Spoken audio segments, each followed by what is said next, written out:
হজযাত্রীদের বিমান ভাড়া কমিয়ে ১,০০,০০০ টাকা করার দাবি জানিয়েছে হজ এজেন্সিগুলোর সংগঠন হাব। সকালে আশকোনা হজ ক্যাম্পে সংবাদ সম্মেলনে হাব নেতারা এই দাবি জানান। তারা বলেন, বিমান বাংলাদেশ এয়ারলাইন্সের অযৌক্তিক ভাড়া নির্ধারণের কারণে এবছর প্রত্যেক হজযাত্রীকে অন্তত ৫০,০০০ টাকা বেশি দিতে হয়েছে। আগামীতে যৌক্তিক বিমান ভাড়া নির্ধারণের পাশাপাশি হজ প্যাকেজের সময় ৪০ দিন থেকে কমিয়ে ২৫ দিন করার প্রস্তাব করেছে হাব।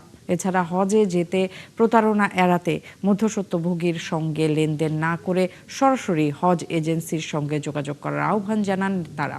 কিছু ত্রুটি বিচ্যুতি ছাড়া এবছরের হজ কার্যক্রম সফল হয়েছে বলেও দাবি করেছেন সংগঠনটির নেতারা। টিকিটটা যদি আমাদের কমে যেত তাহলে আমাদের এই হাজিদের কোটা কিন্তু পূরণ হয়েছে। টিকিটের মূল্যটা যদি কমতো, মিনিমাম ১,০০,০০০ টাকার ভিতরে যদি আমরা আনতে পারি, তাহলে আমাদের ১,২৯,০০০ হাজি কিন্তু যেতে পারত।